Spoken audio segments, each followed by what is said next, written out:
Walking into my parents' Weddington dining room, I expected the usual demand to help out. Instead, they called me a freeloader, shoved inheritance forfeiture papers at me, and threatened total abandonment. But those four people in the room did not know the truth. The black BMW pulling into the driveway was not some cheap rental. It carried the exact files needed to turn their planned humiliation into the opening act of the golden child's complete downfall. My name is Tara Hawthorne. I am 35 years old, and I have spent my entire adult life perfecting the careful, quiet art of being entirely underestimated by my own blood. I live in a carriage house made of weathered red brick, tucked away behind the sweeping oak trees in the historic district of Charlotte. The property was left to me by my grandmother, a woman who possessed the rare ability to see through the suffocating pretension of our family lineage. I keep my life entirely private. I dress in plain, unstructured neutral sweaters and tailored slacks that bear no recognizable logos. I work remotely from a heavy oak desk near a sunlit window, and I allow my entire family to believe that my career consists of nothing more than sitting in front of a computer, reading petty, low-level contracts for a faceless corporate entity. It is a calculated illusion, a necessary camouflage to survive the people who share my last name. My parents, Douglas and Elaine Hawthorne, are the kind of people who measure a human soul by the hood ornament on their car and the zip code attached to their mortgage. They operate within a toxic, suffocating upper-class ecosystem where reality simply does not exist unless it is being actively observed and envied by the right members of their country club. For my father, a conversation is only worth having if it allows him to casually drop the name of a local politician or a bank president. For my mother, affection is doled out strictly based on how well you complement her carefully curated social image.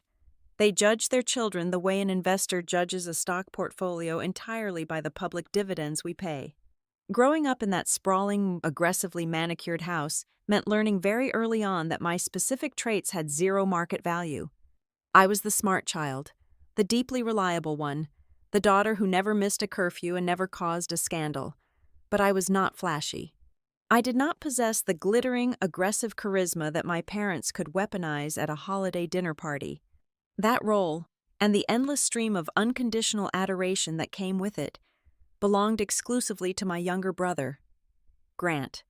Grant has always been the golden child, the blinding sun around which my parents' entire universe eagerly orbits.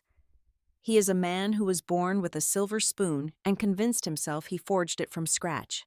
He is devastatingly handsome, knows how to wear a bespoke suit, and possesses an uncanny ability to tell wealthy people exactly what they want to hear.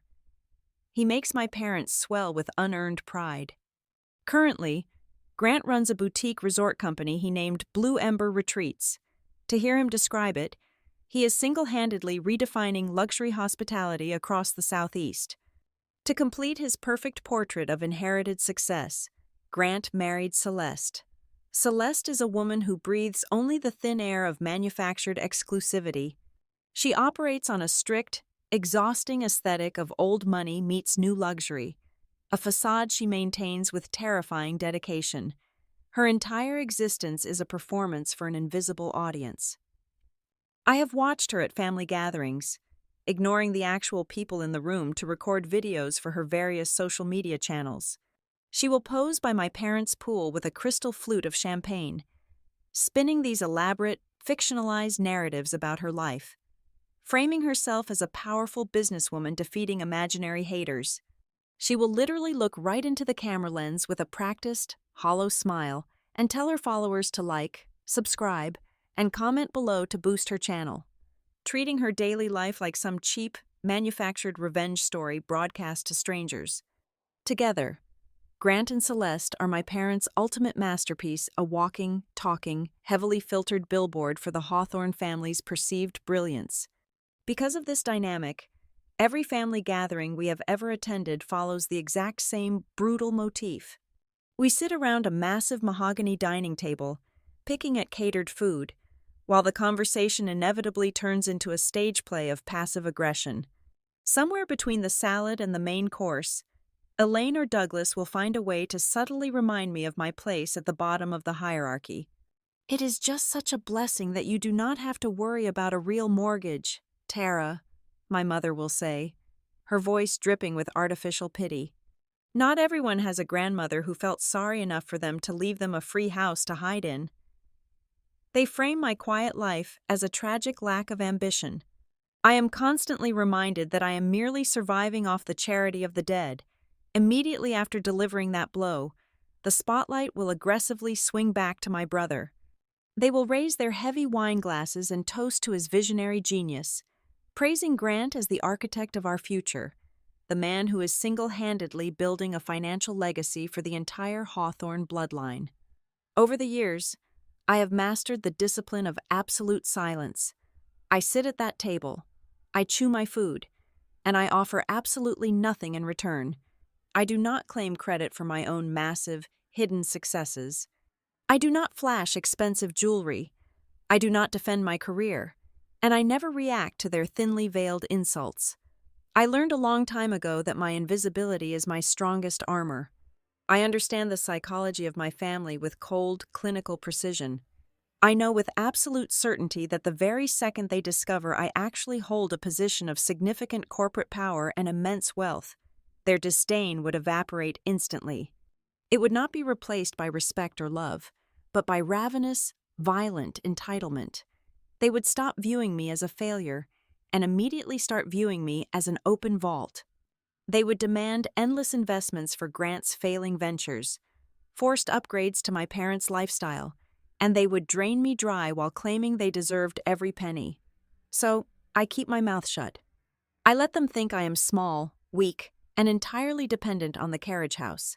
But the fragile, toxic ecosystem of our family dynamic shifted abruptly on a quiet Thursday afternoon. I was sitting at my desk, reviewing a forensic audit for a commercial real estate firm, when my phone vibrated. The screen flashed with my mother's name. When I answered, Elaine's voice drifted through the speaker with a sickeningly sweet tone, the exact pitch she usually reserved for greeting the wives of influential judges. "Tara, darling," she said, the false warmth making the hairs on the back of my neck stand up immediately. "We are having an urgent family meeting tonight at the house. Dinner at 7. Please do not be late. We have something very important to discuss regarding the future of the family." She hung up before I could ask a single question. My mother is never sweet to me unless she is carefully setting a trap.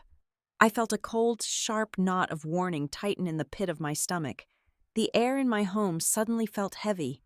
Something was terribly wrong, and the urgency in her voice betrayed a deep, underlying panic that I rarely heard from her. I knew it in my bones. I looked around my quiet, sturdy carriage house, the only place on earth I had ever felt truly safe, and realized that my family was finally making a coordinated move against the one piece of independence I had left. Yet, despite the alarm bells ringing violently in my head, I decided to go. I did not log off my computer and drive out to the sprawling suburbs of Weddington out of some lingering sense of obedience or pathetic daughterly duty.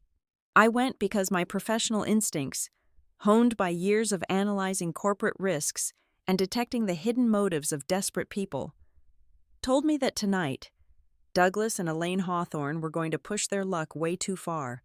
Tonight, they were going to drop the polite pretense and reveal the absolute worst of their greed. I stood up, smoothed out my most unremarkable gray sweater, grabbed my car keys, and walked out the door.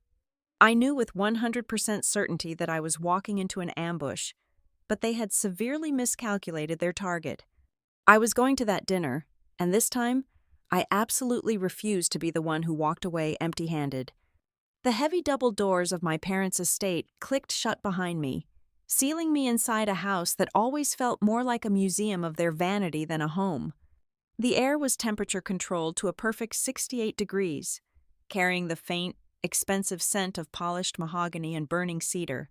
I walked down the long hallway, my footsteps muffled by the thick Persian runners, moving toward the amber glow of the formal dining room. There was no smell of roasted meats, no clinking of serving spoons, no warmth of a shared meal. The dinner table had not been set for eating. It had been set for an execution. I stepped into the threshold and took in the scene. The room was bathed in the warm, golden light of a massive crystal chandelier. Yet the atmosphere was entirely suffocating. They were already seated, a united front waiting for their target. No one offered a greeting. No one asked about my drive or how my week had been. They simply stared at me with the rehearsed, synchronized expressions of a firing squad. My father, Douglas, sat at the head of the long table, assuming the posture of a presiding judge at a tribunal. His jaw was clenched tight, his hands resting flat against the polished wood. To his right sat my mother, Elaine, her face twisted into a mask of deep, manufactured moral agony. Across from her was my brother, Grant, draped in a custom-tailored navy wool suit that probably cost more than most people earned in 3 months. Next to him, his wife Celeste sat perfectly upright, resting her arm on the table to ensure the sparkling, brand-new diamond tennis bracelet on her wrist caught the chandelier's light. It was a silent, aggressive declaration of victory before the battle had even begun. I took the only empty chair remaining at the opposite end of the table. Before I could even pull myself close to the edge, my father reached out and placed his hand on a thick, dark leather folder. With a sharp, sudden flick of his wrist, he sent the folder sliding down the length of the polished mahogany. It stopped exactly 3 inches from my hands. "Read it, and sign on the flagged pages," Douglas commanded, his voice devoid of any paternal warmth. "That is, of course, if you still have any concept of loyalty to this family, and if you have any capacity to think beyond your own selfish borders." I did not flinch. I did not ask what it was. I kept my face entirely blank, a skill I had perfected over 3 decades of living in their shadow. Slowly, deliberately, I reached out and flipped the heavy leather cover open. Inside sat a stack of legal documents, printed on thick, premium bond paper. The first was an irrevocable power of attorney, specifically granting my father and brother absolute control over the sale and transfer of real estate. The second document was a quitclaim deed, drafted to immediately surrender my ownership of the historic carriage house back into the Hawthorne family trust. And pinned to the very back, bearing the aggressive letterhead of my father's high-priced corporate lawyer, was a formal notice to vacate. It demanded that I surrender my keys and remove all my personal belongings from my own home within exactly 30 days. "Grant is at a critical juncture," my father said, breaking the heavy silence before I could finish scanning the second page. "He is closing a monumental deal, a legacy-defining acquisition. The banks are being entirely unreasonable with their liquidity requirements, and we need clean, unencumbered collateral to secure a short-term bridge loan. Your grandmother's property fits the exact profile the underwriters are demanding." Grant leaned forward, resting his elbows on the table, attempting to project the aura of a weary but brilliant tycoon. "It is just business. Tara, Blue Ember Retreats is entering a massive expansion phase. We are talking about dominating the luxury hospitality market across 3 states. The carriage house is just sitting there, completely underutilized. You are selfishly hoarding a prime, debt-free asset, while the rest of the family is out here actually building something tangible. I just need it on the ledger for 90 days.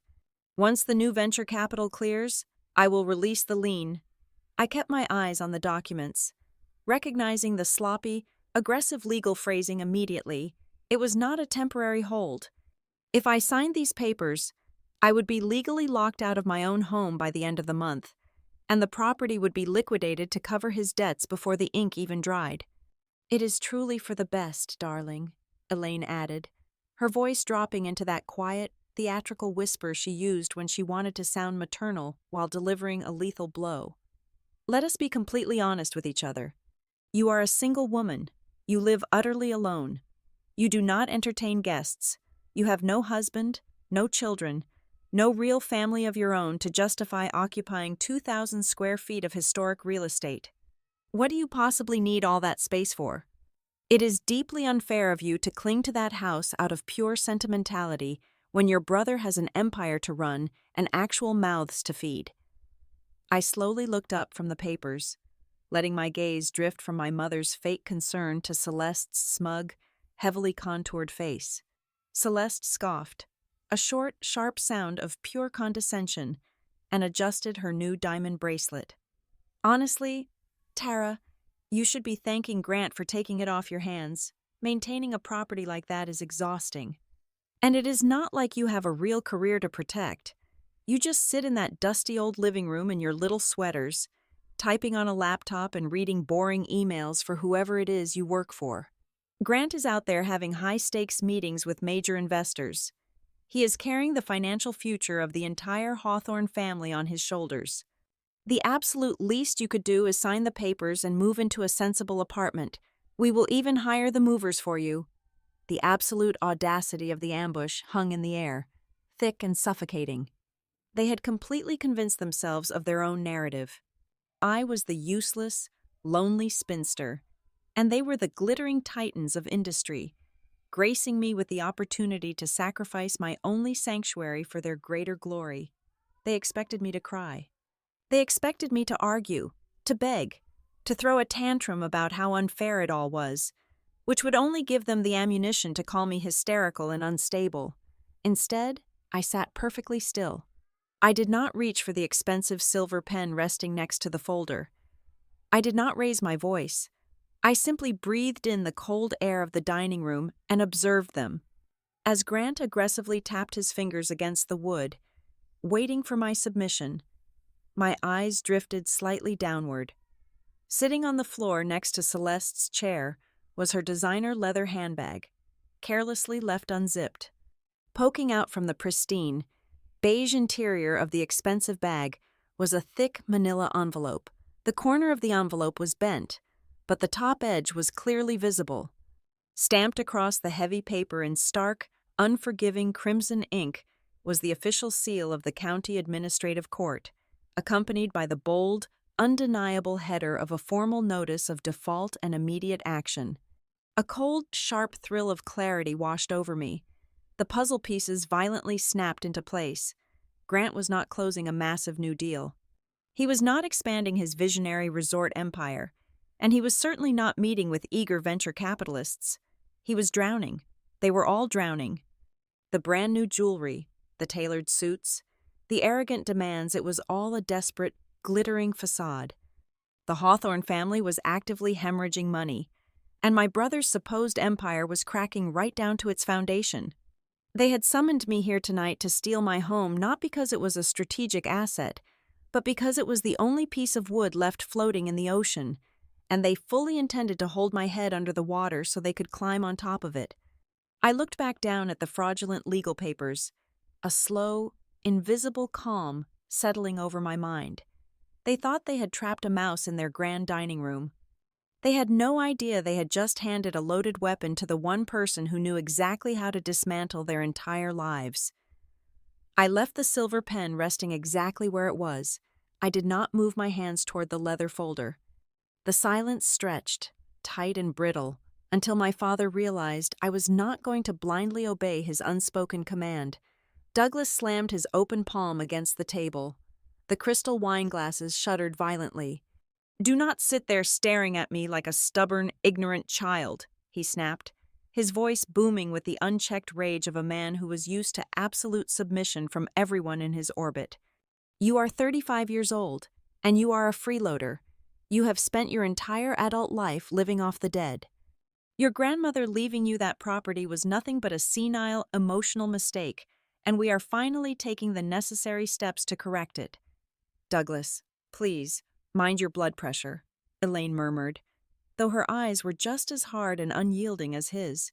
She turned her icy gaze toward me, her perfectly manicured fingers steepled under her chin. "We are only asking for a basic return on our lifelong investment. Tara, or have you conveniently forgotten everything we have done for you? We paid for your braces. We clothed you. We allowed you to live under our roof for 8 entire months after you finished your undergraduate degree. Do you have any idea how exhausting it was to endure your sullen, withdrawn personality while we were trying to maintain our social standing? We sacrificed for you. Now, you owe this family a sacrifice." It was a breathtaking display of petty, calculated accounting. She was equating basic parental obligations to a financial debt that I was suddenly expected to repay by signing away my home. Grant shifted in his chair, his expensive custom suit crinkling slightly. He raised his hands, playing the role of the reasonable mediator, but there was a frantic, vibrating energy beneath his skin that betrayed his confident posture. "Look, let us lower the temperature," he said, forcing a tight, unnatural smile. "Tara, I am dealing with high-level institutional lenders here. They operate on strict, unforgiving schedules. The deadline to secure this specific tranche of funding expires in less than 24 hours. If I do not have your signature on those documents tonight, the collateral does not get logged, and it delays a multi-million-dollar rollout. I need to free up the cash flow right now." "Tonight?" "Exactly," Celeste chimed in, leaning aggressively across the table. Her heavy, expensive perfume wafted over the scent of the untouched, catered food. "You have no idea what is actually at stake here. Blue Ember is about to launch a premier, high-end wedding destination resort. We already have elite clients placing massive deposits. The regional lifestyle magazines are lining up to do a feature spread on us next month. We are building the Hawthorne dream, Tara, and you are sitting there in your cheap clothes, stubbornly acting like a roadblock." "I am not a roadblock," I said quietly, my voice calm and completely level. "I am the legal owner of the carriage house," Douglas sneered, entirely abandoning any lingering pretense of civility. He reached into his breast pocket, pulled out a single, folded sheet of paper, and tossed it violently onto the table. It landed right on top of the leather folder. "If you refuse to cooperate, consider that your formal severance," Douglas snarled, his face flushing a deep, dangerous red. "You will no longer be welcome on this property. You will not attend holidays. You will not call your mother, and you can absolutely forget about seeing your name in any of my estate planning. You will be entirely cut off. Left to rot in that moldy brick shack with nothing but your little computer." Elaine did not miss a single beat. She adjusted her silk scarf and delivered her final blow with the cold precision of a practiced socialite. "I want you to come by on Sunday morning, through the service entrance, and remove whatever childhood garbage you still have boxed up in the attic. Take your things and leave us be. We absolutely refuse to continue nurturing a selfish parasite who only knows how to hoard for herself while her own flesh and blood asks for a simple favor." They leaned back simultaneously, a united wall of hostility, waiting for the weight of their rejection to crush me. They expected the threat of exile to break my spirit. They thought the idea of being orphaned at my age would send me scrambling for the pen, desperate to buy back their fake affection and approval. Instead, I finally reached out. But I did not pick up the silver pen. I picked up the legal documents. I held the heavy bond paper up to the light of the chandelier, ignoring their furious, incredulous glares. My eyes bypassed the intimidating bold headers and went straight to the fine print, reading the mechanics of their trap. My daily life consisted of dismantling complex financial fraud. I read convoluted, deceptive legal jargon the way other people read the morning news over coffee. It took me less than 60 seconds to find the fatal cracks. The notary stamp at the bottom of the quitclaim deed caught my attention first. The date embossed in the circular seal was completely wrong. It was dated for the upcoming Tuesday, meaning whoever stamped it had pre-authorized a document that had not even been signed yet, which was a blatant and desperate legal violation. I flipped to the second page. The signature of the required independent witness was perfectly identical to the signature on the third page. It was not signed by a human hand pressing ink into paper. It was a low-resolution digital photocopy, hastily dragged and dropped onto the signature line by someone who did not know how to properly format a secure PDF. Finally, I read the indemnity clause buried in the fourth paragraph of the power of attorney. Grant had claimed he only needed the house as a temporary 90-day collateral for a bridge loan.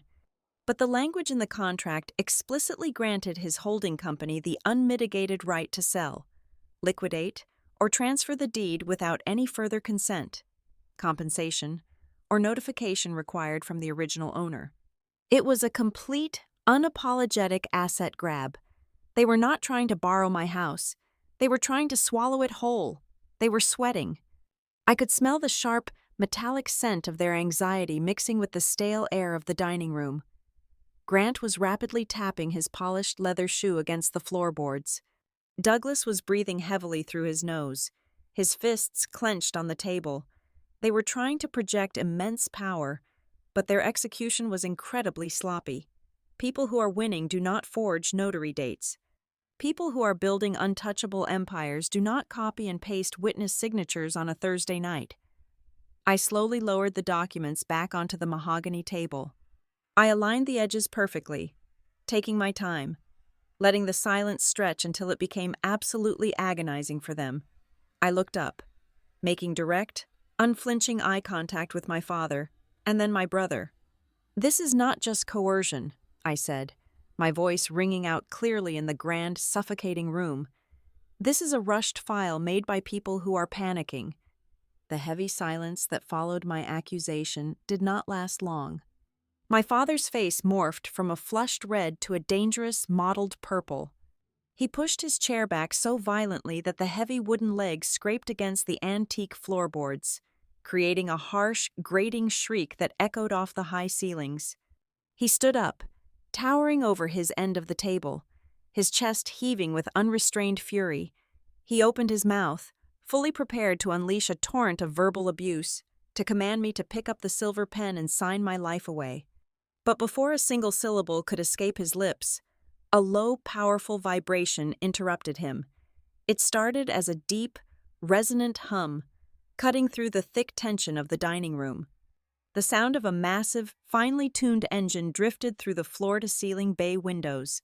Everyone at the table froze, their heads turning instinctively toward the glass. The gravel of the circular driveway crunched under heavy tires. A sleek, midnight black BMW sedan rolled slowly into view, gliding past the manicured hedges with the predatory grace of a shark cutting through still water. The luxury vehicle came to a smooth halt directly in front of the grand pillared porch. As it turned into the parking space, the piercing beams of its headlights swept across the dark lawn, illuminating the massive dining room windows for a brief, blinding second.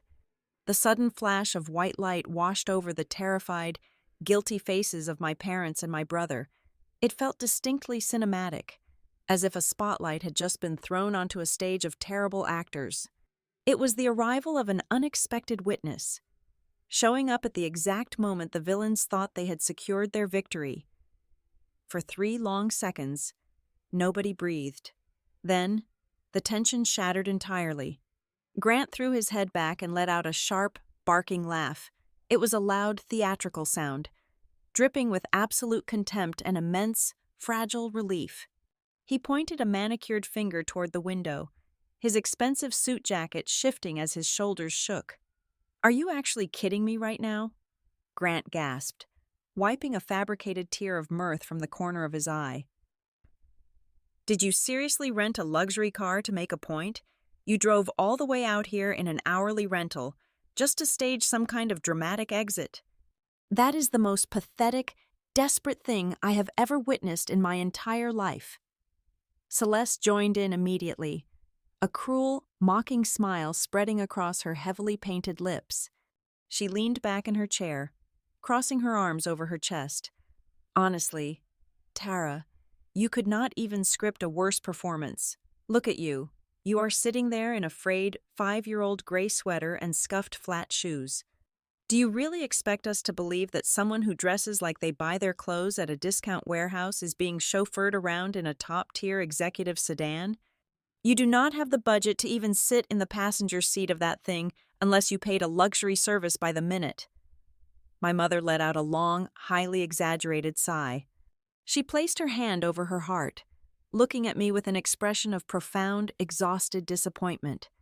"This right here is precisely why you will never amount to anything. Tara," Elaine lectured, her voice vibrating with maternal condescension. "You have always possessed this absurd, childish need to show off with petty little gestures. You would rather waste your meager savings on a temporary, flashy car rental to impress people who know the truth about you, Instead of actually saving your money or contributing a single dime when your own flesh and blood comes to you for a legitimate financial lifeline. It is a fundamental lack of character. I did not flush with embarrassment. I did not avert my gaze. I simply reached forward and calmly picked up my crystal water glass, taking a slow, measured sip. I set the glass back down onto the coaster with a soft, deliberate clink. "Yes, my car has arrived," I said, my voice completely devoid of emotion, cutting through their laughter like a razor blade. "But it is not here to take me away before this entire situation is fully documented." Douglas slammed his hand on the table again, clearly tired of what he perceived as my insubordinate games. "I do not care if you hired the Queen of England to drive you home," he spat, pointing a menacing finger at my face. "You are not leaving this room until—" The heavy brass knocker on the solid oak front door echoed through the foyer, interrupting my father for the second time. 3 sharp, authoritative knocks rang out. The sound carried a heavy, imposing weight that made Grant stop laughing completely. Before my mother could even motion for the housekeeper to answer it, the heavy front door opened. The rhythmic sound of confident footsteps moved swiftly from the marble entryway directly toward the dining room. The man who stepped into the archway was not a uniformed driver holding a rental agreement. He did not look lost, and he certainly did not look intimidated by the lavish surroundings. It was Rowan Mercer. Rowan was a man who commanded absolute authority without ever needing to raise his voice. He stood 6 feet and 2 inches tall, dressed in an immaculate, bespoke charcoal gray suit that made Grant's expensive Navy outfit suddenly look like a cheap, off-the-rack imitation. His silver hair was perfectly cut, his posture rigid and military-like. In his left hand, he carried a heavy, reinforced leather briefcase secured with thick steel combination locks. Tucked securely under his right arm was a thick, matte black, sealed document tube. Douglas turned completely purple. The veins in his neck bulged against his silk collar. He could not comprehend how a stranger had bypassed his expensive security system and simply walked into his private sanctuary. "Who in the absolute hell do you think you are?" my father roared, pointing a trembling finger at the imposing man in the doorway. "You do not just walk into my house. Get out immediately, or I will have the police drag you off my property in handcuffs." Rowan did not even blink. He completely ignored Douglas Hawthorne. He did not look at my mother, nor did he acknowledge Grant or Celeste. His eyes swept the room and locked directly onto me. He walked forward with long, purposeful strides, stopping exactly 2 feet away from my chair. "Good evening, Ms. Hawthorne," Rowan said, his deep, resonant voice filling the silent room. He gave a sharp, respectful nod. "I apologize for the late hour. However, the comprehensive updated files you requested have been fully compiled, verified, and sealed." He placed the reinforced leather briefcase firmly onto the polished mahogany table, right next to the fraudulent legal papers my family had tried to force upon me. He then set the black document tube upright, the metallic seal gleaming under the warm light of the chandelier. The absolute silence that followed was deafening. The term chief executive hung in the air, foreign and incomprehensible to the 4 people sitting around the table. Then, as if on cue, Grant began to snicker. The snicker quickly evolved into a full-bellied laugh, a sound born of pure, arrogant ignorance. Celeste joined him, shaking her head as if she was watching a terrible community theater production. "Chief executive," Grant choked out, slamming his hand against the wood. "Oh, this is absolutely priceless. She actually hired an actor. Tara, did you seriously pay an extra $50 an hour to have your little chauffeur march in here and pretend you are some kind of powerful corporate boss? What is the name of this imaginary company you supposedly run?" "The Gray Sweater Association." Rowan turned his head very slowly, fixing his cold, slate-gray eyes on my brother. "I am the General Counsel of Northwatch Risk Group," Rowan stated, his tone incredibly flat and dangerous. My mother let out a shrill, mocking giggle, covering her mouth with her linen napkin. "Northwatch Risk Group. Oh, darling, that sounds like a fake security company from a cheap television show." "Tara, Please stop this embarrassing charade. Tell your hired friend to leave so we can finish our family business." They were laughing. They were practically crying with amusement. They truly believed I had fabricated an entire corporate identity, hired a man in a suit, and rented a car just to intimidate them out of stealing my house. Their arrogance was so deeply ingrained, so blindingly absolute, that they could not recognize the executioner standing right in front of them. I sat back in my chair, resting my hands comfortably in my lap. I did not correct them. I did not defend Rowan, nor did I explain the reality of the situation. I simply watched them laugh, knowing that their profound contempt and aggressive mockery was the exact mechanism that would lock the doors of the trap I had built for them. Every single snide comment, every burst of laughter, meant they were taking one more confident step away from the shoreline and plunging straight into the abyss. "You can open the briefcase, Rowan," I instructed softly, completely ignoring the cackling relatives surrounding me. Rowan reached forward, his large hands resting on the steel locks. The sharp mechanical click of the latches springing open sounded incredibly loud in the dining room. It was the sound of the Hawthorne family's glittering, manufactured world, beginning its final, unstoppable descent into absolute ruin. The metallic snap of the briefcase latches echoed with finality. Rowan lifted the heavy leather lid and smoothly extracted a thick, professionally bound dossier. The cover page was printed on heavy cardstock, bearing no decorative graphics, only stark, unforgiving black text. He did not toss it across the table the way my father had thrown his fraudulent documents. Rowan placed it gently, precisely in the dead center of the mahogany surface, right under the brightest bulb of the chandelier. With a gloved hand, he flipped the cover open. The first tab revealed a brightly colored document from the State Department of Revenue. It was a formal notice of a tax lien. The second tab held a stop work order issued by the county building inspector, decorated with harsh red administrative stamps. The third tab contained a dense, intimidating spreadsheet detailing 32 separate unpaid contractor files, representing hundreds of thousands of dollars in delinquent invoices.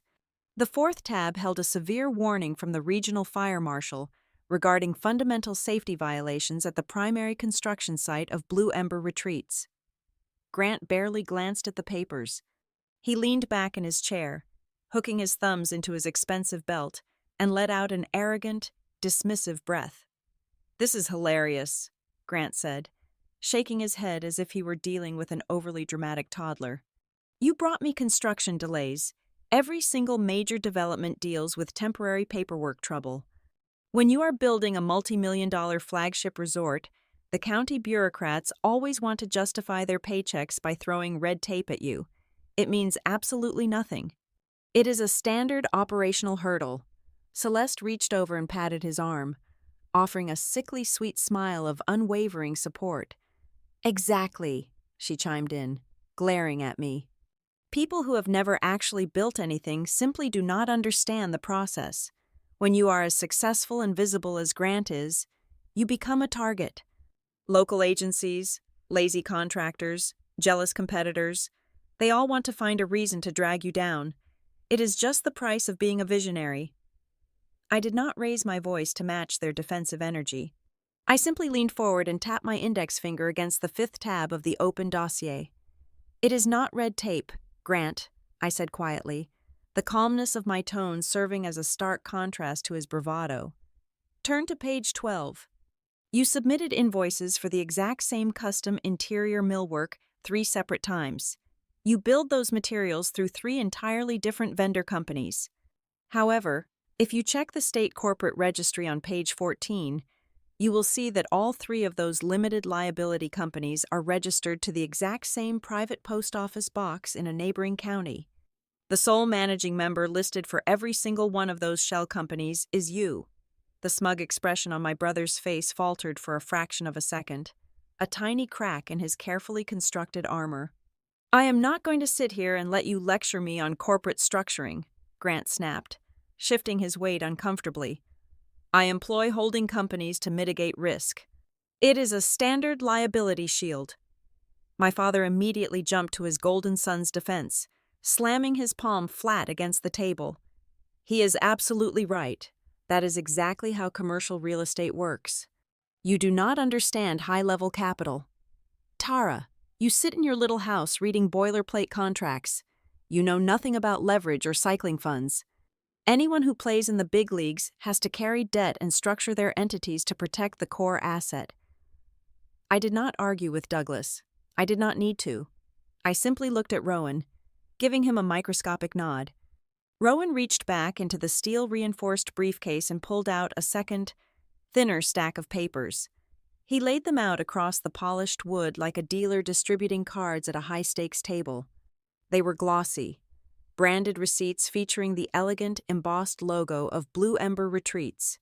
"These are the exclusive reservation deposits for the new wedding pavilion," Rowan stated, his voice devoid of any judgment, presenting the facts with lethal precision. "Your company requires an initial, non-refundable deposit of $50,000 to secure a premium weekend date." Rowan arranged 5 distinct receipts in a perfectly straight line. "Take a very close look at the reservation dates printed on those forms," I instructed, watching the color slowly begin to drain from my brother's face. "Those are 5 separate deposits, collected from 5 entirely different couples. Every single one of them paid for the exact same Saturday in June of next year. You sold the same premium weekend 5 times. The dining room grew dangerously quiet. Even Celeste stopped adjusting her new diamond bracelet, her eyes darting nervously between the glossy papers and her husband's rigid jawline. "You are not just dealing with a temporary lack of capital," I continued, pressing the undeniable truth into the open air. "You are actively running a massive, unsustainable cash flow hole. When the first couple realized construction had halted and demanded their money back last month, you did not have it. So, you aggressively marketed the date again, took a deposit from bride number 2, and used her money to issue the refund to bride number 1. Now you are 5 layers deep into the lie, constantly stealing from new clients to silence the old ones before they file a lawsuit. Blue Ember is not a hospitality empire. It is a sinking ship, and you are bailing water with a sieve." "That is an outrageous, slanderous lie," Grant shouted, his voice cracking slightly with panic. He lunged forward to sweep the receipts off the table, but Rowan smoothly placed his large, heavy hand firmly over the documents, pinning them to the wood. Grant pulled his hand back as if he had been burned. "The most tragic part of this entire charade is not your failure, Grant," I said, leaning back in my chair and turning my attention to my parents. "The true tragedy is who you drag down with you to keep the lights on." Rowan reached into the briefcase one final time. He withdrew 2 separate manila envelopes. He slid the first one across the table until it rested directly in front of my father. He slid the second one toward my mother. "Douglas," I said, my voice steady and completely hollow. "Open the envelope. It contains the verified correspondence from your primary wealth management bank. It confirms that exactly 7 months ago, you quietly opened a massive, high-interest line of credit using this very estate as collateral. You took the equity out of the family home and funneled it directly into Blue Ember's payroll accounts, because Grant swore he was only 30 days away from a massive payout." My father froze. His face went entirely ashen. He did not look at the envelope. He stared blankly at the crystal wine glass in front of him, his chest rising and falling in rapid, shallow breaths. Elaine turned her head sharply, staring at her husband in absolute, unadulterated shock. "You mortgaged the house," Elaine whispered, her voice trembling with sudden terror. "Douglas, you told me the estate was completely unencumbered. You promised me—" "Before you play the victim, Mother, I suggest you open your envelope," I interrupted coldly. Elaine's head snapped back toward me. Her hands shook as she reached out and pulled the flap of her manila envelope open.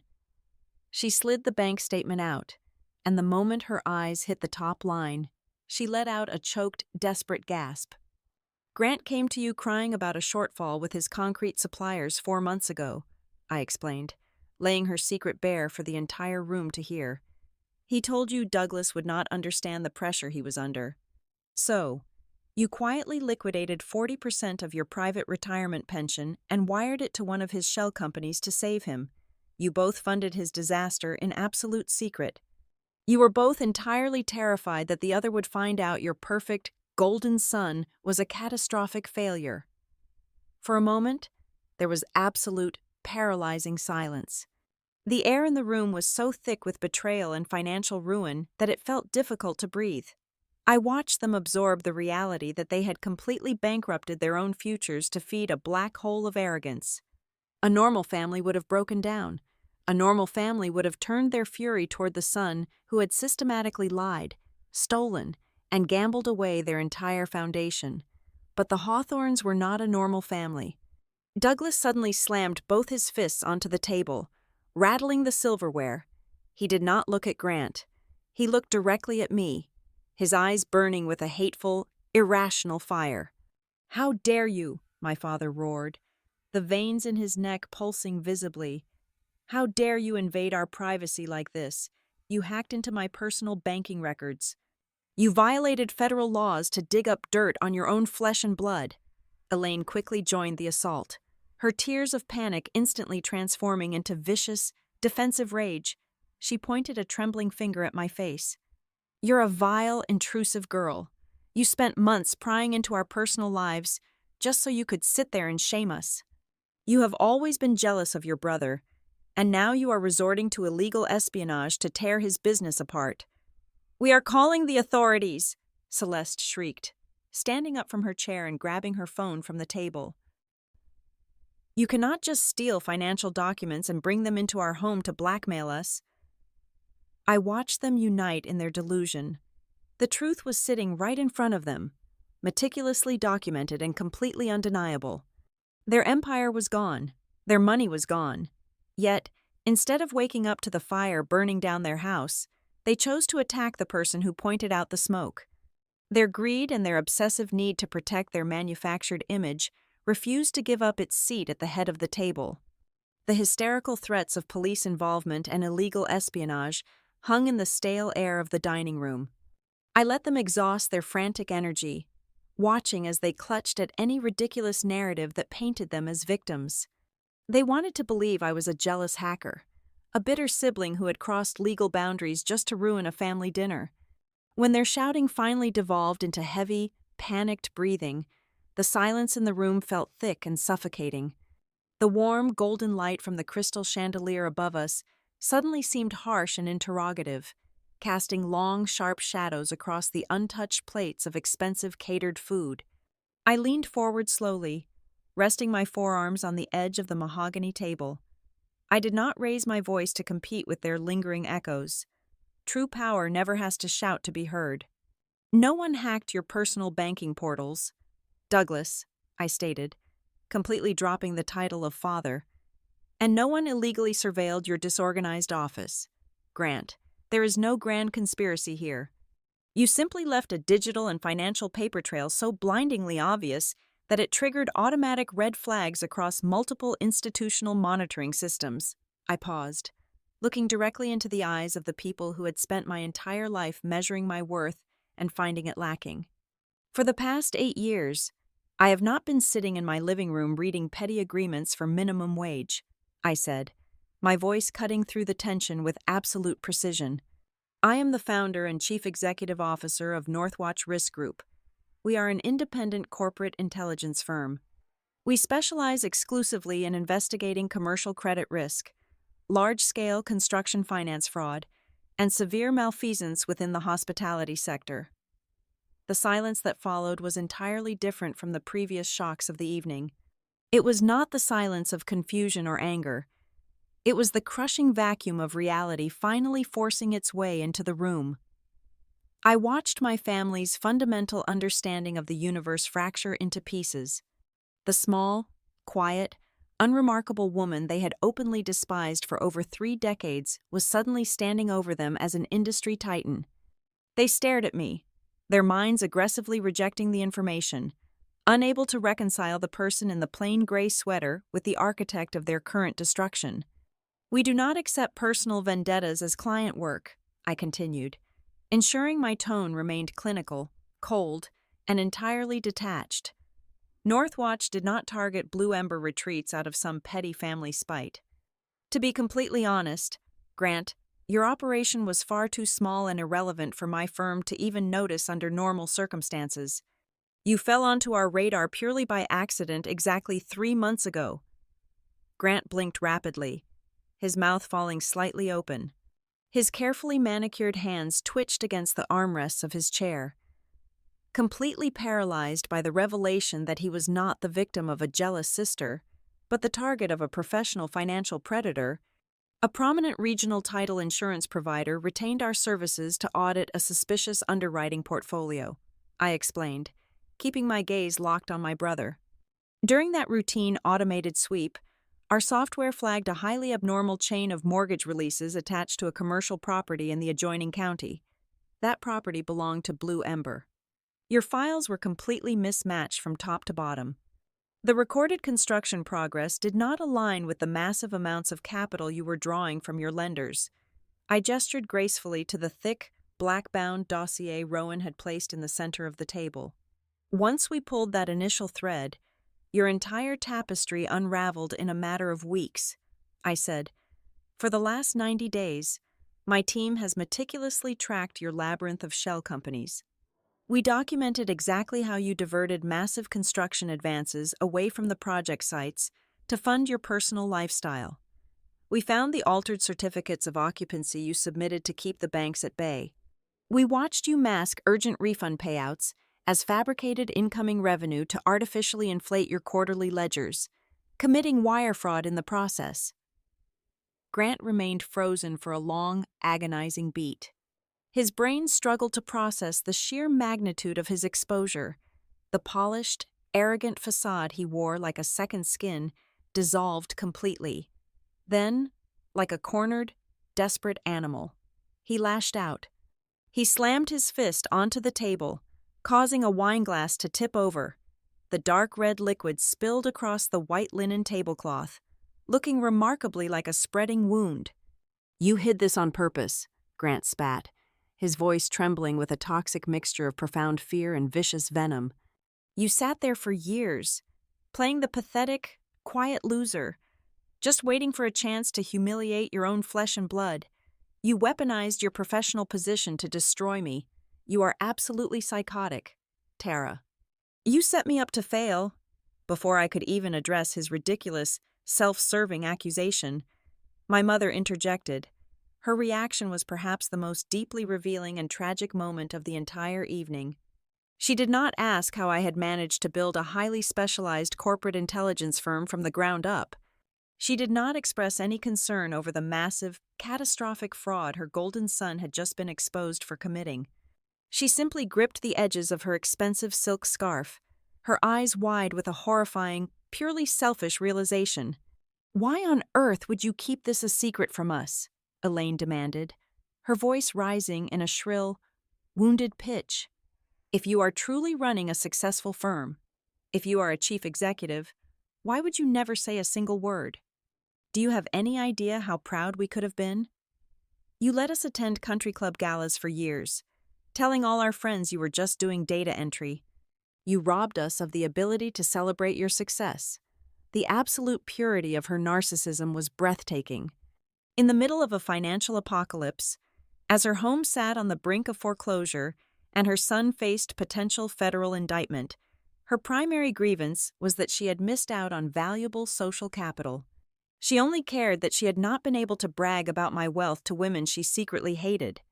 "I did not rob you of anything, Mother," I replied, my voice dropping to a frigid, absolute calm that made her shrink back in her chair. "If I had told you the truth 5 years ago, you would not have respected me one fraction more than you do right now. You would not have been proud of my intellect or my work ethic. You would have simply viewed my company as a convenient new asset for you to harvest. You would have relentlessly pressured me to turn my corporate accounts into a permanent, personal bailout fund for Grant and Celeste. Keeping my mouth shut was the only way I could build something real without you tearing it apart to fund his endless delusions of grandeur." My father sat entirely rigid at the head of the table. He was staring intensely at the glossy cover of the dossier. His jaw locked so tightly the muscles fluttered under his skin. Douglas was a man who consumed high-level business journals, local economic reports, and financial market summaries every single morning. I could see the exact moment the gears turned and locked into place inside his mind. He recognized the name Northwatch Risk Group. He had undoubtedly read articles detailing my firm's successful investigations into massive corporate defaults and developer bankruptcies. The realization hit him with physical force. I could see the color completely drain from his face, leaving him looking hollow and incredibly old. Yet, his massive, fragile ego absolutely refused to let him submit. He could not bring himself to lower his voice or look me in the eye and admit that the daughter he had treated like a disappointing, useless burden was actually a quiet apex predator in the financial world. Instead, he gripped the carved wooden arms of his chair, his knuckles turning stark white, stubbornly clinging to the sinking wreckage of his pride. He remained completely silent, paralyzed by the sheer weight of his own misjudgment. The atmosphere in the grand dining room had completely inverted. 30 minutes prior, this table was a courtroom where they sat as the unified jury, ready to condemn me for the unforgivable crime of being unremarkable. They had viewed me as prey, a weak obstacle standing between them and the money they desperately needed. Now, the grand illusion had entirely evaporated. They looked at the plain clothes I was wearing, and they no longer saw a target for their cruelty. They saw the impenetrable armor of someone who never needed their validation in the first place. It was a profound, suffocating shift in power. The people who had spent their entire lives mocking me as the weakest link in the Hawthorne bloodline suddenly understood a terrifying truth. I was the only person in the room who possessed the power, the resources, and the exact knowledge of how fast and how hard the ceiling was about to collapse on their heads. Rowan reached into the very bottom of his reinforced leather briefcase. Up until this exact second, the revelations had centered entirely on their financial incompetence, their desperate borrowing, and their fragile, crumbling facade. They had ruined themselves, and they had secretly cannibalized each other to hide it. But the final piece of paper Rowan extracted was different. It did not just represent bad business or monumental stupidity. It represented a fundamental, criminal betrayal. He placed a single, heavy sheet of legal paper directly in front of me. It was not a bank statement or a municipal warning. It was a formal, binding contract. "This is the most critical document we recovered during the title audit," Rowan stated, his deep voice slicing through the heavy, toxic atmosphere of the dining room. "This is a personal guarantee of debt and collateral pledge." I looked down at the paper. It was an agreement binding the signer to personally cover a massive commercial loan default, using specific real estate as the underlying security. The property listed on the collateral line was my grandmother's historic carriage house, and sitting cleanly on the signature line at the bottom of the page was my name. I stared at the looping cursive of the digital signature. It was a perfect, flawless replica of my handwriting. In fact, it was too perfect. I recognized the slight, distinct hesitation in the curve of the capital letter, a specific quirk I only used when signing thick, multi-page estate documents. I knew exactly where that signature had come from. I slowly lifted my eyes and locked them onto my brother. "You did not just forge a notary stamp for the documents tonight," I said, my voice dropping to a dangerously quiet register. "You went into the family safe. You pulled the old files from the family trust amendments we signed 5 years ago. You scanned my signature, and you digitally grafted it onto a commercial guarantee." Grant's face drained of whatever color had managed to return to it. His eyes darted frantically toward Douglas, seeking the usual shelter his father provided. But Douglas was staring in horror at the forged document. "It was just an internal draft," Grant stammered, his voice cracking violently. "It was just a mock-up. I needed to run a stress test on the underwriting software to see what kind of interest rate we could secure if the carriage house was theoretically attached to the portfolio. It was never meant to leave my desk. I swear to you, Tara, it was just a blank template." "That is a fascinating defense," Rowan interjected smoothly, without a shred of emotion. "However, it is entirely false. That specific document is not an internal draft. It is a certified copy retrieved directly from the underwriting department of a private credit fund based in Chicago. You submitted it as a binding, executed guarantee exactly 14 days ago to secure a $2 million mezzanine loan tranche. You used her name and her property to trick an institutional lender into keeping your doors open. The air in the room felt as though it had turned to lead. The financial ruin was one thing, but committing severe federally prosecutable identity theft against your own sister was a line that even the Hawthorns could not easily talk their way out of. But the betrayals were not limited to Grant's desperate crimes.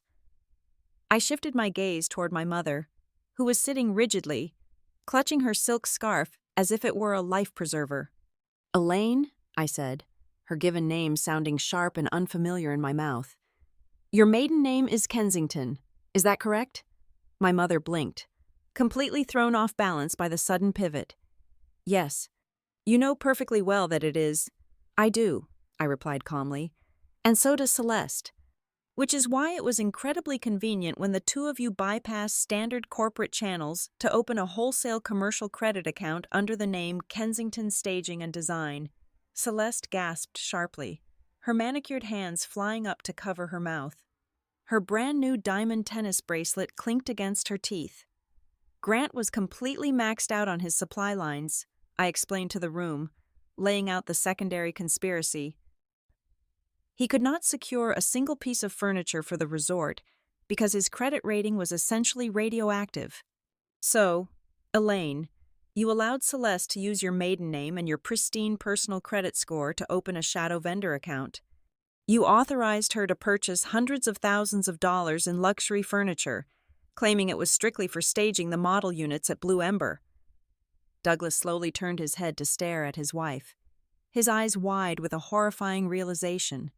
"You opened a secret credit line with what collateral? You already liquidated your pension."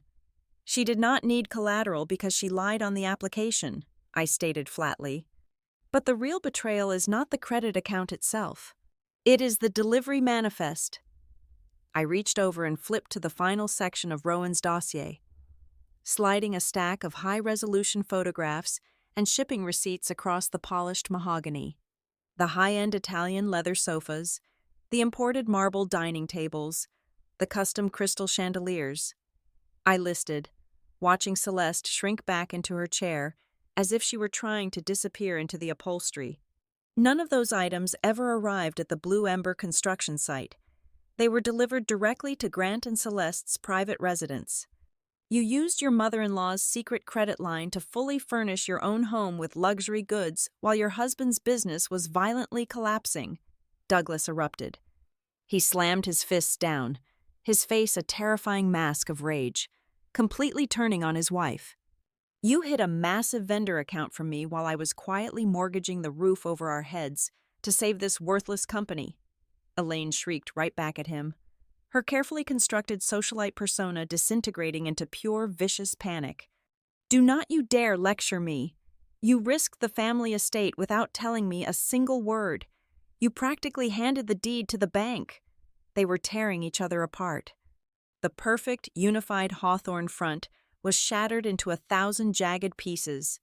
Douglas realized his wife had aided in a massive deception, and Elaine realized her husband had gambled their only remaining shelter.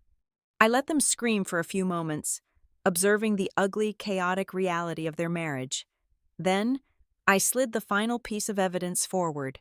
It was a timeline of printed emails and social media posts. "You are all screaming about who hid what, but none of you seem to grasp the sheer audacity of your daily lives," I said, raising my voice just enough to cut through their bitter argument. "Look at the timeline. Grant, you hosted a VIP investor gala last weekend that cost $45,000. Celeste, 3 days ago, you posted a highly produced video giving a tour of your newly decorated private foyer, standing underneath a stolen chandelier. You are drinking imported champagne and playing the role of the visionary elite, while your primary framing contractor has not received a single paycheck in 3 entire months. Your project cannot legally open because you cannot even afford the mandatory fire suppression system, yet you are still throwing parties to celebrate yourselves. The shouting abruptly stopped. The absolute, undeniable truth of their moral and financial bankruptcy was laid bare on the table. There was nowhere left to hide. They could not blame jealous competitors. They could not blame the economy. And they could not blame me. But narcissism is a deeply resilient disease. When a narcissist is completely cornered, when all their lies are burned away, they do not apologize. They simply change their strategy. I watched the shift happen in real time. The hostility and the insults vanished from my father's face. The righteous anger faded from my mother's eyes. They looked at the massive, catastrophic mess they had created, and then they looked at the one person in the room who possessed the capital, the influence, and the industry power to actually fix it. Douglas cleared his throat, adjusting his collar, attempting to force his posture back into a position of authority. His voice dropped into a calm, collaborative tone that made my skin crawl. "All right," Douglas said, nodding slowly. "All right. Tara, you have made your point. You are incredibly successful. You have built a remarkable intelligence firm, and you clearly have a masterful grasp of the entire situation. We severely underestimated you, and for that, we apologize." He did not mean a single word of it. It was a tactical retreat. Grant leaned forward, his eyes wide with a sudden, desperate, sickening hope. "Tara, you know the players in this industry. You know how these credit funds operate. If Northwatch steps in, if you just ratify that guarantee and make it official, we can restructure the entire debt. You could issue a formal letter of comfort on your corporate letterhead. The bank would back off immediately if they knew someone with your financial backing was anchoring the project." Elaine reached across the table, her hands clasped together in a pleading, theatrical gesture. "Darling, please. We are family. You have the power to clean all of this up. You can wipe the slate clean for your brother. You can save our home. This is exactly why families must stick together during hard times." 30 minutes ago, I was a useless spinster, a parasite they were trying to legally evict from her own home. Now, I was their golden ticket. They wanted me to validate the forged documents, absorb their massive debts, and use my company's flawless reputation to launder Grant's disastrous fraud. They wanted to strap my success to their sinking ship so they could continue throwing parties and buying diamonds. I looked at the four of them, feeling absolutely nothing. No anger, no sorrow, just a profound, liberating emptiness. I stood up from my chair, the movement slow and deliberate. I looked down at the forged guarantee, and then I looked directly into my brother's desperate, pleading eyes. "I will not become the liquidity exit for a fraud built in my name," I said, my voice echoing like a steel door slamming shut in a concrete vault. When my absolute refusal echoed in the dining room, the desperate, pleading masks melted off their faces instantly. Grant, realizing that his golden parachute had just been set on fire, slammed his fist onto the table and snatched his smartphone from his pocket. His hands were shaking so violently he almost dropped the device, but his eyes were completely devoid of sanity. He dialed 911. He put the phone on speaker, glaring at me with the feral, unhinged confidence of a cornered animal deciding to bite. "Yes. Hello? I need officers at the Hawthorne estate in Weddington immediately," Grant said, his voice artificially lowered to sound like a calm, concerned citizen managing a crisis. "My sister has forced her way into our home. She is completely out of control. She has brought fabricated financial documents. She is screaming at my parents, and she is actively trying to extort my business using some fake corporate intelligence firm. Yes, she is refusing to leave. We feel incredibly unsafe." He terminated the call and dropped the phone onto the mahogany surface. The audacity of the lie was breathtaking, but it was exactly what a narcissist does when reality breaches their walls. They invent a new reality. My parents did not hesitate for a single second. The instinct to protect their golden son and their crumbling social standing overrode any logical processing of the facts I had just presented.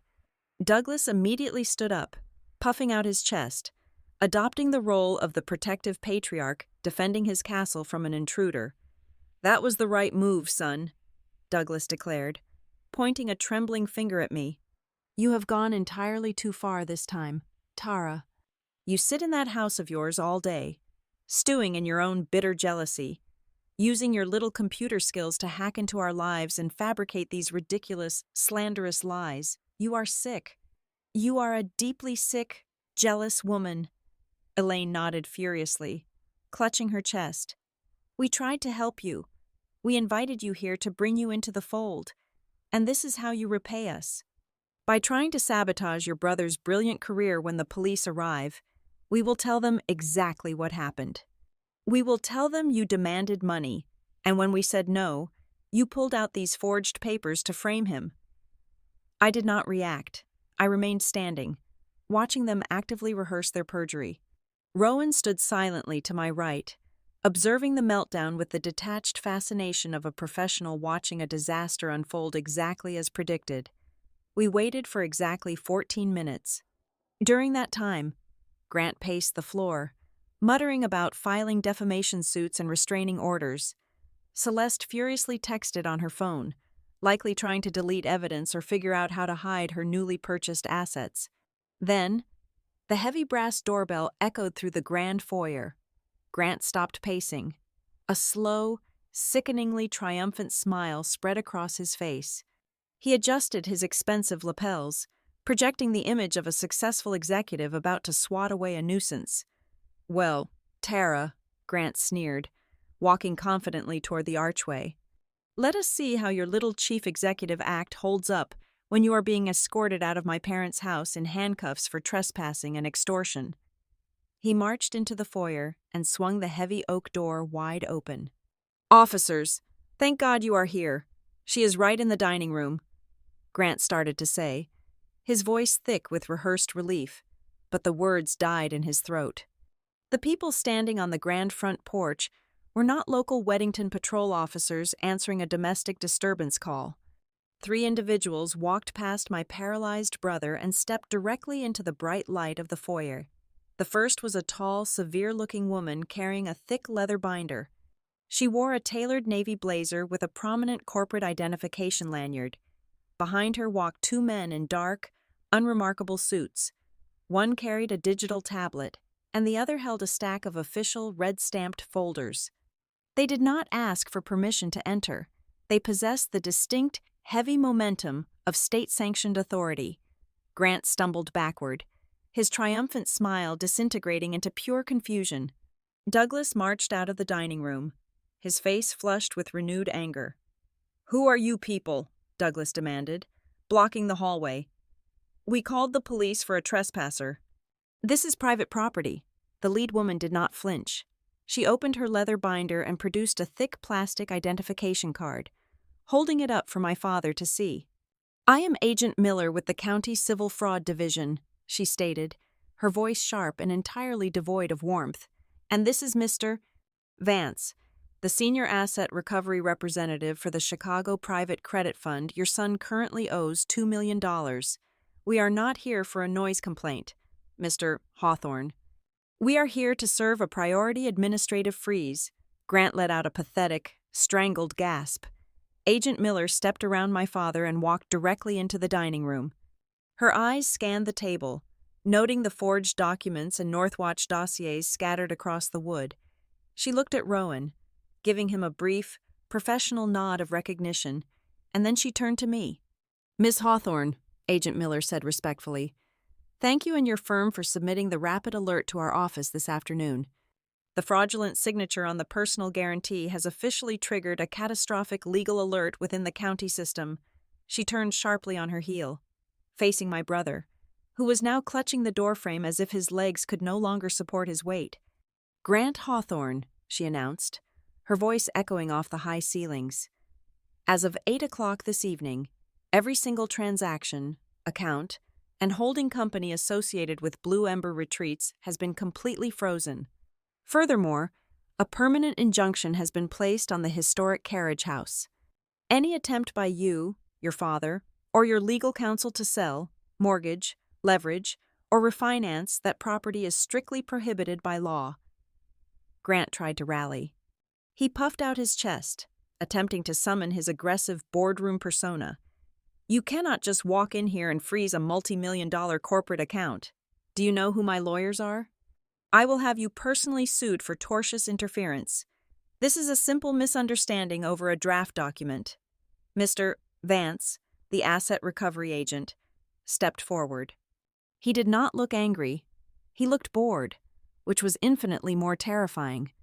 "Save your breath, kid," Vance said, looking down at his tablet. "We already have the master list of your dishonest filings. We know about the double-billed contractors, the missing deposits, and the shell accounts you registered to that strip mall post office box. We have over $400,000 in urgent payables demanding immediate attention, and you have exactly zero liquidity to cover it. You are not a businessman right now. You are a massive liability.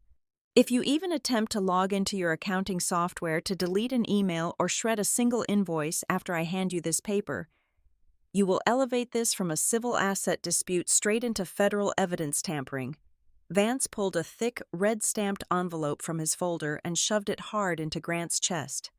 Grant had to grab it instinctively to keep it from falling to the floor. Celeste, who had been hiding near the back of the room, suddenly let out a sharp, hysterical squeak. "Wait!" Celeste cried out, her eyes darting toward the front window, where her brand-new, customized luxury sport utility vehicle was parked in the driveway. "What does a freeze mean? Does that mean our accounts are locked?" "Because we have personal expenses. We have legitimate things we bought." Agent Miller looked at Celeste with an expression of profound pity. "Ma'am, based on the preliminary tracing of the diverted construction loans, it appears a significant portion of the stolen funds was used to purchase personal luxury goods through a fraudulent staging account," Agent Miller explained clinically. "That includes the high-end vehicle currently parked outside, and a substantial amount of interior furnishings. Those items are now considered disputed assets. If they are moved, sold, or damaged before the forensic accounting is complete, they will be subject to immediate seizure by the county." Celeste's face went completely white. She looked down at her diamond tennis bracelet and then stared blankly at the wall, realizing that the glittering, wealthy life she had spent years projecting onto the internet was about to be repossessed in broad daylight. There were no flashing sirens. No one was shoved against a wall or placed in metallic handcuffs in front of the horrified neighbors. The destruction of the Hawthorne Empire was not violently loud. It was terrifyingly bureaucratic. It was the sound of a stamp hitting paper, the quiet hum of bank accounts locking, and the cold, unfeeling machinery of the legal system swallowing their lies whole. Agent Miller turned back to me, handing me a sealed folder of my own. "These are the official confirmation forms, Miss Hawthorne," she said softly. "They formally recognize you as the sole, legal owner of the property and formally list you as a cooperating victim in this ongoing investigation." I took the folder. I did not smile. I did not gloat. I looked over at Grant, who was staring down at the red-stamped envelope in his hands. He was no longer the golden child. He was no longer the visionary architect of the family legacy. He was just a terrified, broken man who had completely lost control of his own story, standing in the ruins of a trap he had built for someone else. The destruction of a fraudulent empire does not happen in a single, cinematic explosion. It happens in agonizing, humiliating increments. Over the next 14 days, the glossy veneer of Blue Ember retreats peeled away layer by rotten layer. Without access to their frozen accounts, Grant could not pay his remaining suppliers. The concrete trucks stopped arriving at the site. The scaffolding company arrived on a Tuesday morning and physically dismantled the steel supports, leaving the half-finished wedding pavilion looking like a skeletal monument to his extreme arrogance. Then came the panic from the clients. Word leaked to the local press. Brides who had booked their dream luxury weddings realized their deposits had vanished into a black hole. They flooded his inbox with demands for refunds, followed swiftly by formal demand letters from their aggressive attorneys. By the end of the second week, 3 separate private investors had filed massive civil lawsuits against his holding companies, piercing the corporate veil with brutal, unforgiving efficiency. Celeste did what she had always been trained to do when the spotlight turned harsh. She turned entirely on her husband. She packed 2 designer suitcases and moved into a high-end hotel downtown, loudly telling anyone who would listen that she had been completely manipulated and had absolutely no idea about the financial crimes. In a desperate attempt to save herself from the civil asset forfeiture, she spent an entire night frantically deleting every single video and photograph she had posted online over the last 2 years. She scrubbed the posts showing the stolen Italian leather sofas, the imported chandeliers, and the luxury vehicle she bought with diverted funds. It was a pathetic, useless effort. My team at Northwatch Risk Group had already archived her entire digital footprint weeks ago. Every deleted post, every boastful caption, and every timestamp was perfectly preserved in our servers, waiting to be handed over to the county prosecutor. The collateral damage spread rapidly to the pristine suburbs of Weddington. My mother suffered a total breakdown when her accountant informed her of the reality of her secret financial maneuver. By liquidating a massive portion of her retirement pension to cover Grant's missing concrete payments months ago, she had not saved him. She had only exposed herself to catastrophic early withdrawal penalties and a severe tax liability that she could no longer afford to pay. Meanwhile, my father's arrogant gamble finally caught up with him. The primary wealth management bank, thoroughly spooked by the legal freeze on Grant's assets and the sudden public lawsuits, initiated an aggressive reassessment of the massive line of credit Douglas had taken out against the family estate.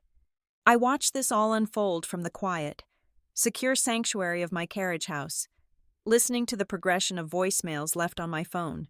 The first few days, the messages were full of venom. My father screaming that I had ruined the family name. My mother sobbing, accusing me of being a heartless monster who had betrayed her own blood. But as the legal realities set in, as the bank accounts remained frozen and the defense lawyers demanded retainer fees they no longer possessed, the tone shifted drastically. The insults faded into desperate, trembling pleas. They went from calling me a traitor to calling me the absolute last hope the Hawthorne family had left. I did not return a single call. Exactly 3 weeks and 2 days after the disastrous dinner, my receptionist at the Northwatch Risk Group headquarters called my secure line.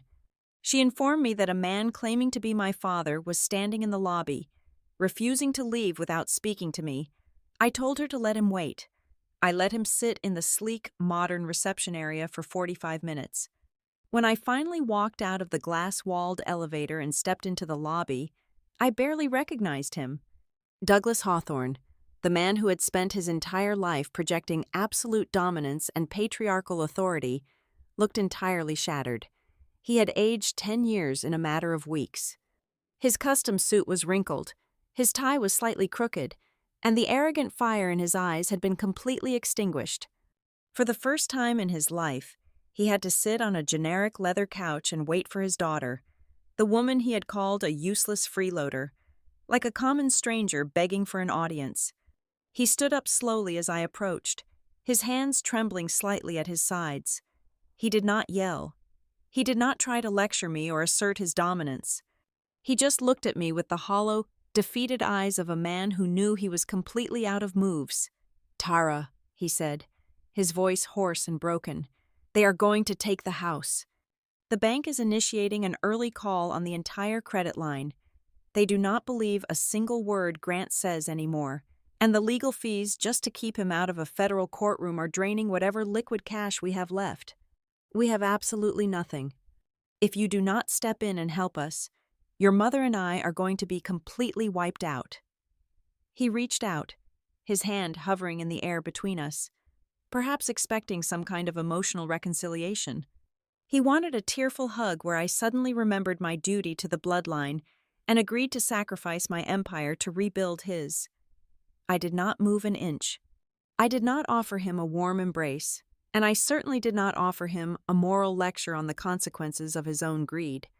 I looked at the man who had gladly thrown me to the wolves to protect his own ego, and I felt nothing but absolute, total clarity. "I will instruct Rowan to set up a formal meeting in our conference room for this coming Friday at 10 o'clock in the morning," I said, my voice perfectly level and devoid of any familial warmth. You and Elaine will bring your legal counsel. This will not be a family reunion. Douglas, we are not going to hold hands and cry about the past. This will be a strict, binding settlement of obligations. He swallowed hard, his throat clicking audibly in the quiet lobby, nodding in pathetic submission as he slowly backed toward the revolving doors. I watched him walk out into the busy street, a broken man returning to a shattered kingdom. The board was entirely mine now. The only question remaining was how I would play the final move. Would I offer them a merciful forgiveness and quietly absorb their massive debts? Would I completely crush them and watch the bank seize their beloved estate? Or would I execute the absolute coldest option available? Would I force them to sign a brutal, ironclad agreement that would strip away everything they valued, proving once and for all that my total freedom was worth infinitely more than the toxic, suffocating illusion of our family bloodline? The heavy glass door of the downtown law firm's primary conference room clicked shut, sealing the four of us inside. It was exactly 10 o'clock on a Friday morning. The room was sterile, aggressively modern, and smelled faintly of lemon polish and expensive coffee. I walked in alongside Rowan, our footsteps muffled by the thick corporate carpeting. Sitting across the sprawling expanse of the black granite table were my parents. Douglas and Elaine Hawthorne looked absolutely hollowed out. The exhaustion radiating from them was palpable. There were no country club smiles today. There were no rehearsed speeches about family loyalty or building a legacy. The theater was permanently closed, and the stage had been completely dismantled. I took my seat opposite my father. I did not offer a greeting. Rowan set his slim leather portfolio on the granite surface, opening it with a quiet, deliberate motion. "Let us bypass the pleasantries," I said, my voice maintaining the steady, clinical rhythm of a corporate acquisition. "You are here because you have run out of capital, you have run out of credit, and you have run out of lies. We are going to resolve this today." Douglas stared at his hands, which were resting flat on the table. He looked up, his eyes bloodshot and heavily bagged. "The bank sent the notice of acceleration yesterday. Tara, they are calling the entire line of credit due in less than 30 days. We cannot refinance.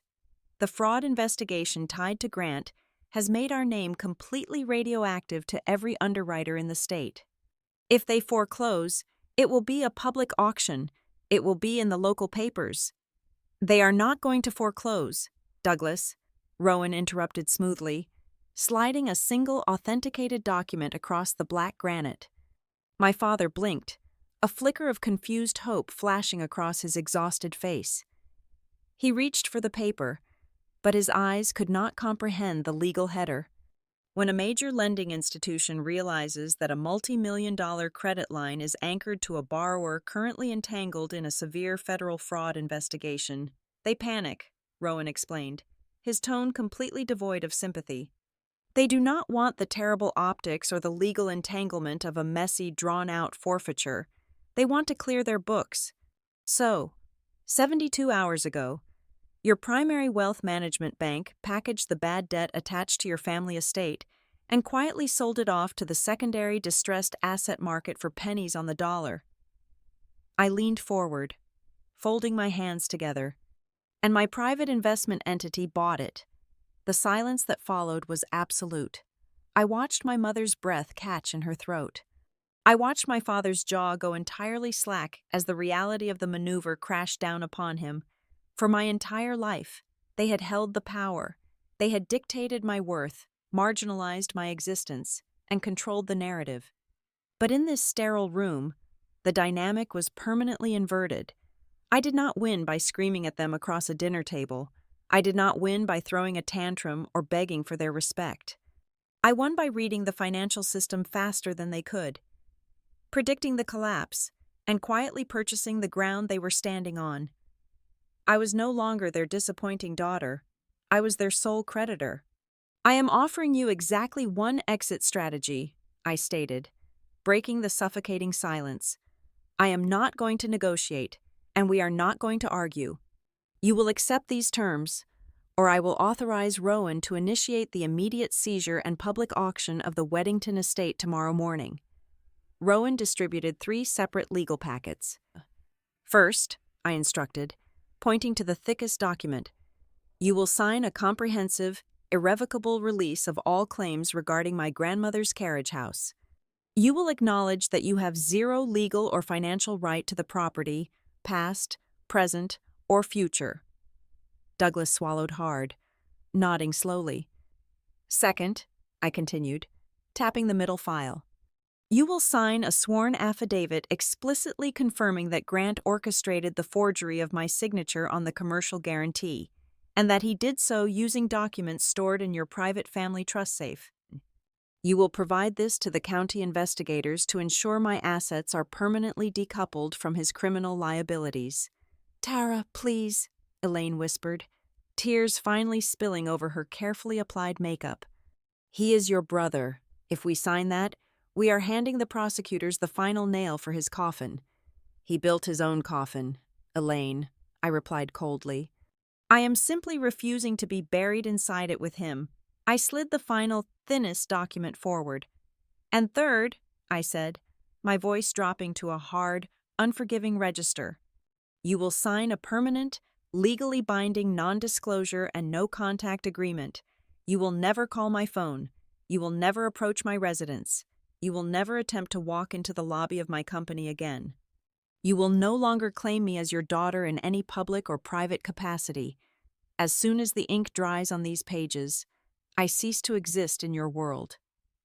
Douglas stared at the papers, his hands trembling violently. And what happens to us? If you hold the debt on the house, where do we go? I am going to facilitate a quiet, private liquidation of the estate. I explained. I will handle the sale to a private developer, which will spare you the profound social humiliation of a public bank foreclosure. From the proceeds of that sale, I will deduct the exact total of the accelerated debt you owe, the legal fees incurred by my firm to untangle this mess, and the massive federal tax penalties you triggered by illegally liquidating your retirement funds. Elaine, I looked at both of them, offering the final, brutal arithmetic. When those obligations are settled, the remaining equity will be dispersed to your personal accounts. It will not be millions. It will be just enough for you to rent a modest, sensible 2-bedroom apartment in a quiet suburb and live out your retirement on a strict, fixed budget. There will be no country club memberships. There will be no luxury cars. But you will not be completely destitute, and you will not end up sleeping on the street. Elaine buried her face in her hands, her shoulders shaking with heavy, unrestrained sobs. It was not the theatrical, manipulative crying I had witnessed my entire life. It was the devastating, genuine grief of a woman who had finally run out of illusions. She looked up at me, her eyes red and swollen, and in that split second, I saw the truth wash over her. She realized I was not stealing their wealth. I was not a jealous monster trying to ruin them. I was the only person in the entire world sane enough to step in and stop the aggressive, bleeding rot that they called family. Douglas reached out and picked up the heavy black pen Rowan had provided. His hand shook so badly he could barely grip the barrel. He did not look at me. He could not bear to look at the woman he had called a freeloader, the woman who was now legally terminating his lifelong reign of manipulation. He pressed the pen to the paper and signed his name on the first line, then the second, then the third. Elaine took the pen from his trembling fingers and silently did the same. When the final signature was complete, Rowan smoothly collected the documents, verified them, and slipped them back into his leather portfolio. The settlement is fully executed, Rowan stated. The escrow agent will contact you within 48 hours with your move-out schedule. I stood up from the granite table. I did not offer a goodbye. I simply turned and walked out of the conference room, leaving them sitting in the quiet wreckage of their own consequences. I pushed through the heavy glass doors of the lobby and stepped out into the crisp, bright morning air of the city. The black sedan was idling at the curb, waiting for me. I opened the heavy door and slid into the quiet, leather-scented interior of the back seat. As the car pulled away from the curb and merged into the flowing traffic, I looked out the tinted window. I did not smile in triumph. I did not feel the fiery, chaotic rush of a loud, screaming victory. Instead, as I watched the city blur past, an overwhelming, profound sense of quiet settled deeply into my chest. It was a peace I had never known before. I had not won by burning their house down with vengeance. I had won by letting the truth, the paper trails, and my own impenetrable boundaries do the heavy lifting for me. I was finally entirely free. Thank you all so much for listening to my story today, and I would love to know where you are listening from in the comments below so we can interact and share our thoughts together. Please remember to subscribe to the Helena Revenge Stories channel, like this video, and support me even more by hitting the hype button so that the story in this video can be heard by many more people.